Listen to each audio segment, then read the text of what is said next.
morning, brothers and sisters. It is 6:10 a.m. Central Standard Time on February the 10th, 2022.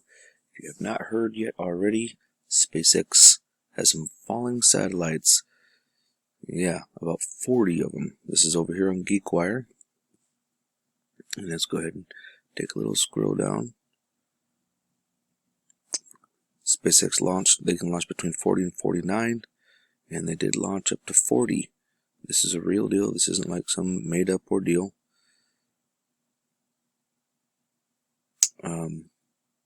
Yeah, what happened was basically, let's come down here and take a look at the footage here really quick. This is their footage that they've provided here. Okay. Oh, that's pretty loud, isn't it? Goodness, sorry about that. Let's maximize that for you. There we go. So this is what a lot of people are seeing. Some of the meteors that they're saying that are coming in, yeah, I have a feeling they're Starlink satellites. Let me get that out of there.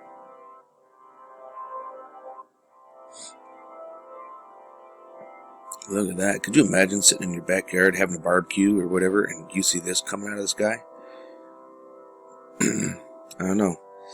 It seems like a lot of parts for a small satellite. SpaceX satellites are pretty small. Or Starlink, they're pretty small. That seems like a lot of pieces to me. But that's just me. But could you imagine looking up and seeing that? That'd blow your mind. I know I would be. I'd be like, what? But let's get over to something a little more truthful on reasoning why. Over here on spaceweather.com, they actually are talking about it quite a bit. Our coronal mass ejection that hit us last night, remember? Oh yeah, around 2100 UTC time. That's about the time that I showed it impacting. The impact was weak and did not spark a geomagnetic storm. And yet, it brought 40, look at this, as many as 40 Starlink satellites are currently falling out of the sky. The surprising result of a minor geomagnetic storm. What? How does that work? See, this is why I'm suspicious, folks. You've got this minor storm, this teeny little old minor thing, and yet it's bringing satellites down? I don't know.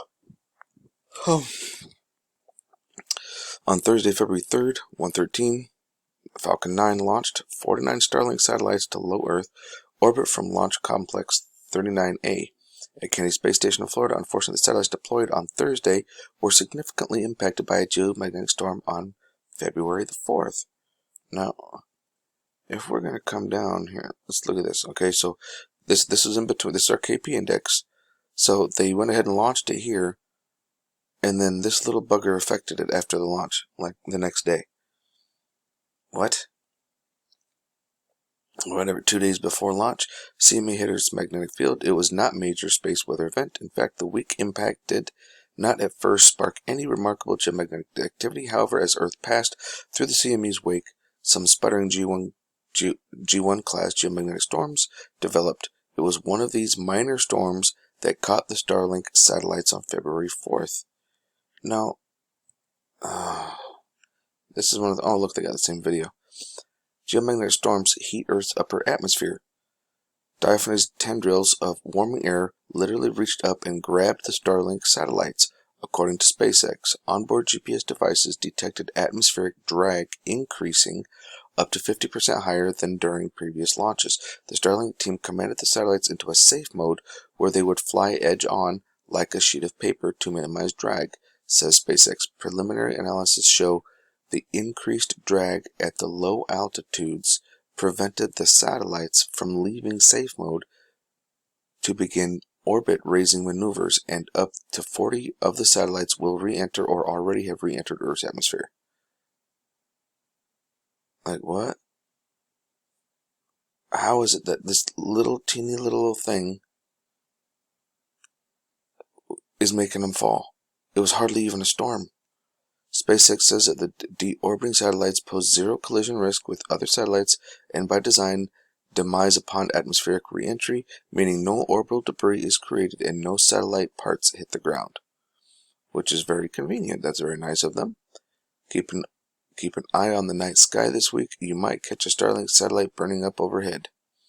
Well, that would certainly be pretty cool to see, wouldn't it?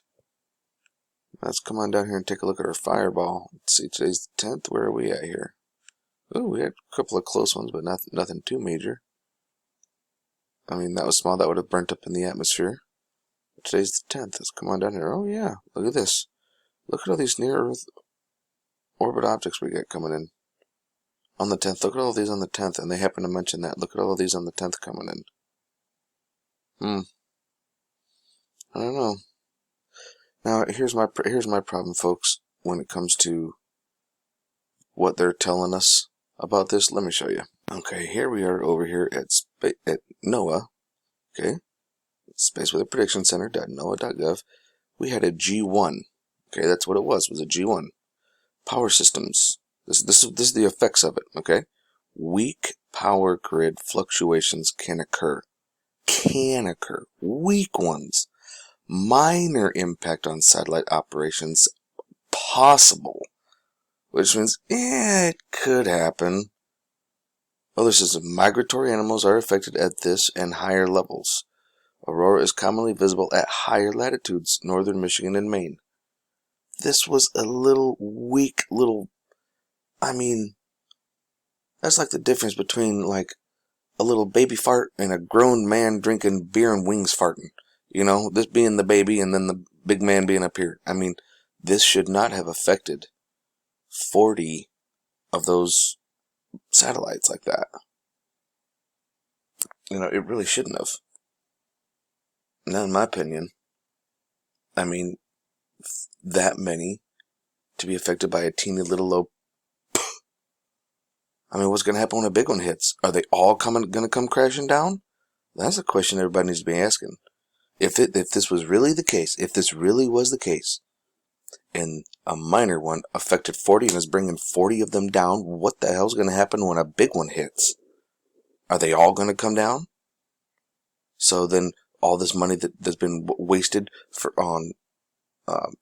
people buying the Starlink internet and all this stuff, is it just going to be wasted now and you're going to be screwed? I don't know.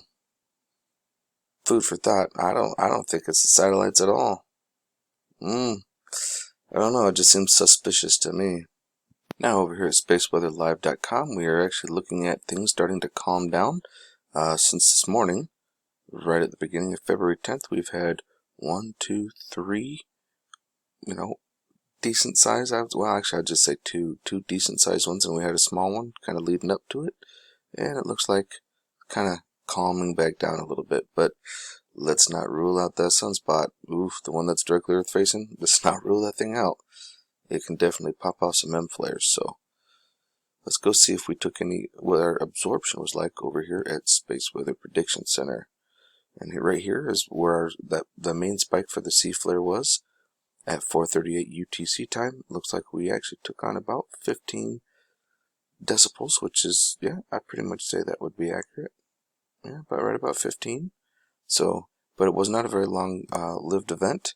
It actually kind of just came up and went away very, very quickly. So, and then from there on, it's just kind of living in the upper B class. So, we're doing all right for now, folks. And back over here at spaceweatherlive.com, we're actually looking at their Enlil prediction model. And this is looking like we're going to be taking about 40 centimeters cubed of plasma. And we're definitely going to be taking it sometime between the 10th and 11th. This says the 10th. Moves so fast you can't really get a good look at it. And of course, that's how they like to have it. That's just how they roll. And this one, of course, you can't pause down. This is NASA's, I believe. This is their Enlil, the Anunnaki sun god. But look at this. This is the impact it's showing us right at on the 11th. But you know, European Space Agency has actually been kind of slacking lately. I'll be honest with you. They have not been giving us very good information. I checked it this morning, and we are actually looking to be getting about 50 to 52 centimeters cubed. They finally got this caught up. And actually, if you look at the layout, they actually changed it a little bit. But it looks like we're going to be getting about 52 centimeters cubed. And that was about 6 hours ago. So, good job on that, guys. Looks like it spikes down just a little bit, kind of drops to 30 and then back up to about 40. So we're going to be taking on some pretty decent plasma, which means we should go and check our pressure.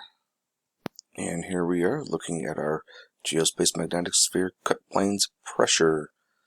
And this is from our impact. I did show you guys our impact last night, if I'm not mistaken. But let's go ahead and do a little rundown really quick up to where we currently are at. So as we can see, our time up there, 9:07 from UTC. That's from this morning. And this is current. This actually goes by the minute, which is what I really appreciate. So as you can see, we're actually doing pretty good for pressure. Our geomagnetic shields are holding just fine. That's not as strong as we've seen it before, ladies and gentlemen. So why is Starlink all of a sudden falling out of the sky? I don't know. I ain't gonna lie. I'm pretty sus on that. That's got me raising my eyebrows for sure. But hey, that's just me. I mean, what was it the SpaceX was talking about? I mean, look at our velocity.